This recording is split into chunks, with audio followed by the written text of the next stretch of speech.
Hi friends, പുതിയൊരു വീഡിയോയിലേക്ക് എല്ലാവർക്കും സ്വാഗതം. ഈ കണ്ടില്ലേ, ഈ രണ്ട് ഹാരം, അതായത് കല്യാണ ചെറുക്കനും പെണ്ണിനും ഇടാൻ പറ്റുന്ന രീതിയിലുള്ള ഒരു രണ്ട് ഹാരം ചെയ്യുന്ന വീഡിയോ ആണ് ഞാനിന്ന് കാണിക്കാൻ പോകുന്നത്.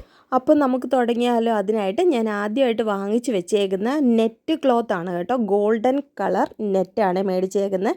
എനിക്കവിടെ കടയിൽ കണ്ടപ്പോൾ എനിക്ക് നല്ല ഇഷ്ടപ്പെട്ടു ഈ കളർ. അത് കാരണം അവിടെ ഇരുന്ന് മുഴുവനും ഞാൻ ഇങ്ങെടുത്തു. ഇനിയാണെങ്കിൽ നമുക്ക് പ്രയോജനം ചെയ്യുമല്ലോ. പിന്നെ നമുക്ക് ഏതൊരു അളവിലാണ് വേണ്ടതെന്ന് പറഞ്ഞിട്ട് ഞാനിവിടെ ഒരു സാറ്റിൻ റിബണിൽ അളന്ന് വെച്ചിട്ടുണ്ട്. ആ ഒരു അളവിന് വേണം നമുക്ക് ഹാരം ഉണ്ടാക്കാനായിട്ട്. അപ്പം നമുക്ക് അതുപോലത്തെ രണ്ട് പീസ് വേണം. അത് ഞാനിവിടെ കട്ട് ചെയ്തെടുക്കുകയാണ്. അങ്ങനെ ഞാൻ ഒരേ അളവിലുള്ള രണ്ട് പീസസ് ഇവിടെ കട്ട് ചെയ്തെടുത്തിട്ടുണ്ട്. ഈ എടുത്തിരിക്കുന്നത് ബാംബൂ സ്റ്റിക്കാണ്. നല്ല കട്ടിയുള്ള ബാംബൂ സ്റ്റിക്കാണ്. ഏത് കമ്പായാലും കുഴപ്പമില്ല, പെട്ടെന്ന് ഒടിഞ്ഞു പോകാത്ത രീതിയിലുള്ള കമ്പ് വേണം. ഇതിനെ നമ്മൾ കട്ട് ചെയ്ത് വെച്ചിരിക്കുന്ന ഒരു നെറ്റിൻ്റെ സെൻട്രലായിട്ട് ഇതുപോലെ ഒന്ന് കൊടുക്കണം. അകത്ത് കൊടുത്തിട്ട് ചുറ്റോട് നമ്മളൊന്ന് തയ്ച്ചെടുക്കണം. സ്റ്റിക്ക് ഒട്ടും തന്നെ പുറത്ത് കാണാത്ത രീതിയിൽ വേണം നമ്മൾ തയ്ച്ചെടുക്കാനായിട്ട്. അതുപോലെ നല്ല ടൈറ്റായിട്ട് വേണം തയ്ച്ചെടുക്കാൻ. ഞാൻ സ്റ്റാർട്ടിങ്ങിലൊന്ന് തയ്ച്ചിട്ട് ബാക്കി ഫുള്ളും ഇങ്ങനെ ത്രെഡ് വെച്ച് മുറുക്കെ ചുറ്റിയാണ് കൊടുക്കുന്നത്. അങ്ങനെ ഫുള്ള് ഇങ്ങനെ അറ്റം വരെ ചുറ്റിയിട്ട് ഇങ്ങനെ ലാസ്റ്റ് എൻഡിൽ വന്നിട്ട് വീണ്ടും ഞാൻ നല്ല ടൈറ്റായിട്ട് തയ്ച്ചെടുക്കുകയാണ് ചെയ്യുന്നത്. അടുത്തതായിട്ട് നമ്മൾ ഈ സ്റ്റിക്ക് തയ്ച്ച് വെച്ചിരിക്കുന്നിടം സ്ട്രെയിറ്റ് ആയിട്ടൊന്ന് പിടിച്ചിട്ട് അതിൻ്റെ രണ്ട് നെറ്റിൻ്റെയും എൻഡ് പോർഷൻ ഇതുപോലെ ഒന്ന് പിടിച്ചു വെച്ചിട്ട് കുറച്ചൊരു ഏകദേശം നമ്മുടെ ഒരു കൈപ്പത്തിയുടെ അളവ് വിട്ടിട്ട് ഇവിടെ ഒന്ന് സ്റ്റിച്ച് ചെയ്ത് കൊടുക്കണം. അതായത് രണ്ട് തുമ്പും ചേർന്ന് വരുന്ന രീതിയിൽ വേണം ഇവിടെ ഒന്ന് സ്റ്റിച്ച് ചെയ്ത് കൊടുക്കാൻ. ഇനി നമുക്ക് രണ്ട് സൈഡിലും സെപ്പറേറ്റ് ആയിട്ട് ഇതുപോലെ സ്റ്റിച്ച് ചെയ്ത് കൊടുക്കണം. അതും ഞാൻ ഏകദേശം ഒരു കൈപ്പത്തിയുടെ അളവിന് ഗ്യാപ്പ് വിട്ടിട്ടാണ് അപ്പുറത്തെ സൈഡും സ്റ്റിച്ച് ചെയ്ത് കൊടുത്തത്. അതുപോലെ തന്നെ ഇപ്പുറത്തെ സൈഡും നമുക്കൊന്ന് സ്റ്റിച്ച് ചെയ്ത് കൊടുക്കണം. കയറി ഇറങ്ങിപ്പോകാൻ പാടില്ല. കറക്റ്റ് ലെവലായിട്ട് വേണം നമ്മൾ സ്റ്റിച്ച് ചെയ്യാനായിട്ട്. ഇനി ഇതിൻ്റെ മുകളിലായിട്ട് ഇതുപോലെ തന്നെ ഒരു കൈപ്പത്തി അളവ് വിട്ടിട്ട് ഞാൻ വീണ്ടും ഒരു സ്റ്റിച്ചും കൂടെ ചെയ്ത് കൊടുക്കുകയാണ്.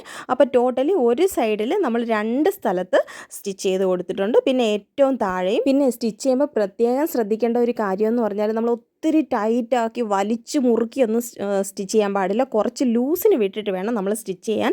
അഥവാ നമ്മൾ ടൈറ്റാക്കി സ്റ്റിച്ച് ചെയ്ത് കഴിഞ്ഞാൽ ഇങ്ങനെ നീണ്ടിട്ടിരിക്കും. ഇനി നമുക്ക് നെറ്റ് ഡെക്കറേറ്റ് ചെയ്യാനായിട്ട് പൂക്കൾ ഉണ്ടാക്കിയാലോ?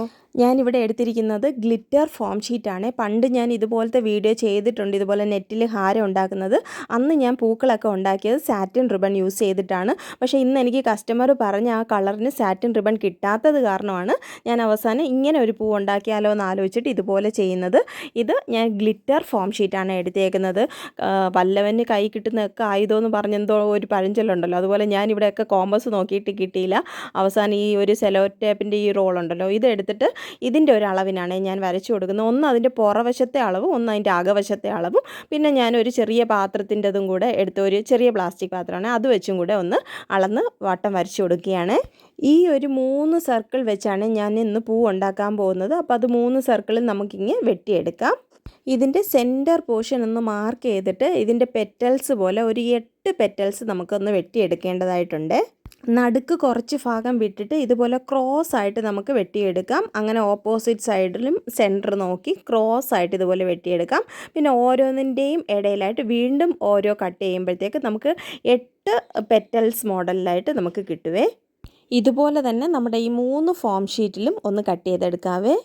കട്ട് ചെയ്തെടുത്തിട്ടുണ്ട്. ഇനി നമുക്ക് ഈ ഓരോ പെറ്റലിനും പെറ്റലിൻ്റേതായ ഷേപ്പ് വേണമല്ലോ. അപ്പോൾ ഇതുപോലെ സൈഡിൽ ഇങ്ങനെ ഒരു കേർവ് രീതിയിൽ ഞാൻ കട്ട് ചെയ്ത് കൊടുക്കുകയാണ്.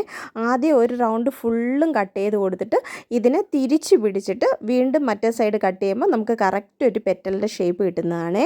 ഇതുപോലെ തന്നെ മറ്റേ 2 ഫോം ഷീറ്റിൽ നമുക്കൊന്ന് കട്ട് ചെയ്തെടുക്കാവേ.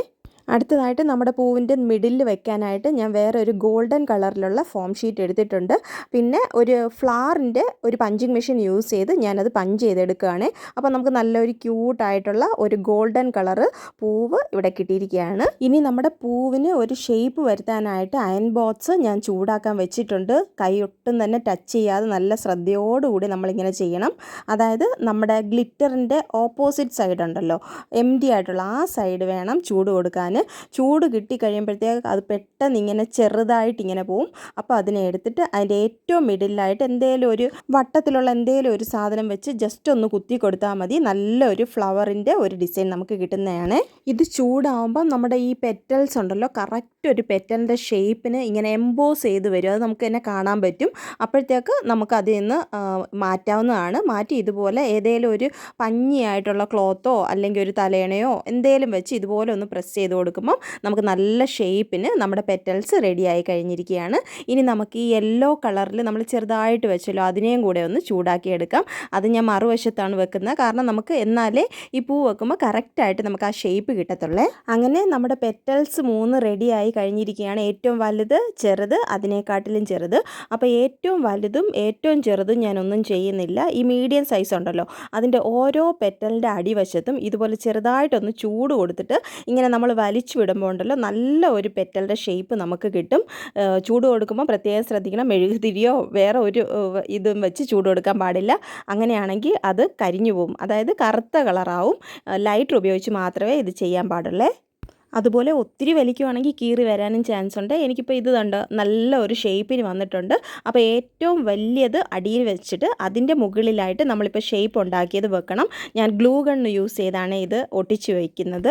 വീണ്ടും മിഡിലായിട്ട് നമുക്ക് കുറച്ച് ഗ്ലൂ അപ്ലൈ ചെയ്തിട്ട് ഏറ്റവും ചെറിയതായിട്ട് നമ്മൾ ഉണ്ടാക്കിയേക്കുന്ന ആ പെറ്റലും കൂടെ ഒട്ടിച്ച് പിടിപ്പിക്കാം. അതിൻ്റെ മുകളിന് ഇനി ഇച്ചിരിയും കൂടെ ഗ്ലൂ അപ്ലൈ ചെയ്തിട്ട് നമ്മൾ യെല്ലോ കളർ ഷേപ്പ് ഉണ്ടാക്കി വെച്ചിരിക്കുന്നില്ലേ പൂവിൻ്റെ, അതും കൂടെ ഒന്ന് ഒട്ടിച്ച് പിടിപ്പിക്കാം. അങ്ങനെ അടിപൊളിയായിട്ട് ഗ്ലിറ്റർ ഫോം ഷീറ്റ് മാത്രം ഉപയോഗിച്ച് നമ്മളൊരു പൂ ഉണ്ടാക്കിയിരിക്കുകയാണ്. ഒന്നല്ല കേട്ടോ, നമുക്ക് ഒരു ഹാരം ചെയ്യണമെങ്കിൽ 5 പൂവിൻ്റെ ആവശ്യമുണ്ട്.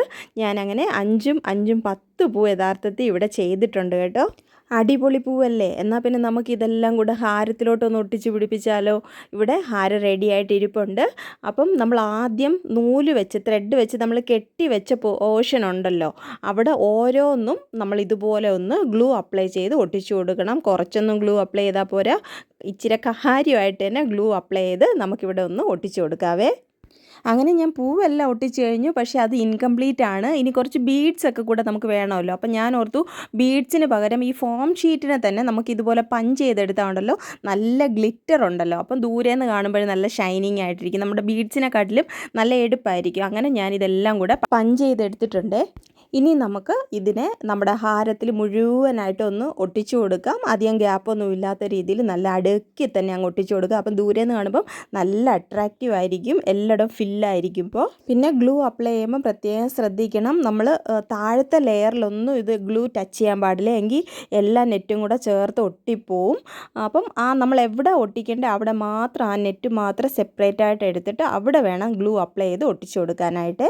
അങ്ങനെ ഏകദേശം എൻ്റെ പണി പൂർത്തിയായിട്ട് വരികയാണ് കേട്ടോ. 2 ദിവസത്തെ കഷ്ടപ്പാടാണ് കേട്ടോ. കാണുന്ന പോലെയല്ല, നല്ല പാടുണ്ട്. ഓരോ പൂക്കളും ഉണ്ടാക്കുന്നതും ഇത് ഓരോന്ന് മൈന്യൂട്ടായിട്ട് നമ്മൾ ചെയ്യുമ്പോൾ ഉണ്ടല്ലോ അത് നല്ല കഷ്ടപ്പാടാണേ. പക്ഷേ എത്ര തന്നെ നമ്മൾ കഷ്ടപ്പെട്ടാലും അത് കംപ്ലീറ്റ് ചെയ്ത് കാണുമ്പോൾ ഉള്ള ഒരു സാറ്റിസ്ഫാക്ഷൻ ഉണ്ടല്ലോ, അത് പറഞ്ഞറിയിക്കാൻ പറ്റത്തില്ല. അതുകൊണ്ടാണ് എന്നെക്കൊണ്ട് പറ്റത്തില്ലെങ്കിലും ഇങ്ങനത്തെ പണിയൊക്കെ ഞാൻ ഏറ്റെടുക്കുന്നത്. ഇത് ചെയ്ത് കഴിയുമ്പോൾ ഉണ്ടല്ലോ എനിക്ക് ഒത്തിരി സന്തോഷമാണ്. അതിൻ്റെ ഭംഗി ആസ്വദിക്കാനും മറ്റുള്ളവരെ കാണിക്കാനും ഒക്കെ ഒത്തിരി ഇഷ്ടമാണ് കേട്ടോ എനിക്ക്. അപ്പോൾ എൻ്റെ ഈ വീഡിയോ ഇഷ്ടപ്പെട്ടിട്ടുണ്ടെങ്കിൽ തീർച്ചയായിട്ടും എന്നെ ഒന്ന് സപ്പോർട്ട് ചെയ്തേക്കണേ. സബ്സ്ക്രൈബ് ചെയ്യാത്തവർ സബ്സ്ക്രൈബ് ചെയ്തും ഫോളോ ചെയ്യാത്തവരൊന്ന് ഫോളോ ചെയ്തേക്കണേ. ഏറ്റവും താഴത്തെ പൂവിൻ്റെ അവിടെ ഒരു വാലുകൂടെ ഉണ്ടെങ്കിൽ നന്നായിരിക്കുമെന്ന് എനിക്ക് തോന്നി. അങ്ങനെ ഞാൻ 2 സാറ്റൻ റിബൺ കട്ട് ചെയ്തിട്ട് അവിടെ ഒന്ന് ഒട്ടിച്ചു കൊടുക്കുകയാണ്. അപ്പോൾ എങ്ങനെ എൻ്റെ നെറ്റ് കൊണ്ടുണ്ടാക്കിയ ഹാരം നിങ്ങൾക്കൊക്കെ ഇഷ്ടപ്പെട്ടോ? അപ്പം നമുക്കിത് കൊടുക്കേണ്ട ആൾക്ക് കൊടുത്താലോ? നമ്മുടെ തൊട്ടപ്പുറത്തെ വീട്ടിലെ ബിജോയ്ക്കാണ് ഞാൻ കൊടുക്കാൻ പോകുന്നത്. ബിജോയുടെ കല്യാണമാണ് നാളെ. അപ്പം ഞാൻ ഇതിൻ്റെ ഒരു ഗിഫ്റ്റായിട്ടാണ് അവന് കൊടുക്കുന്നത്. അപ്പോൾ അവിടെ എല്ലാവർക്കും ഇഷ്ടപ്പെട്ടു, കണ്ടവർക്കെല്ലാം ഇഷ്ടപ്പെട്ടിട്ടുണ്ട്. അപ്പം നിങ്ങൾക്ക് ഇഷ്ടപ്പെട്ടോ ഇല്ലയോ എന്നുള്ളത് കമൻറ്റിൽ അറിയിക്കുക. Thanks for watching. മറ്റൊരു വീഡിയോയുമായി വീണ്ടും കാണാം. അതുവരെ എല്ലാവർക്കും ബൈ.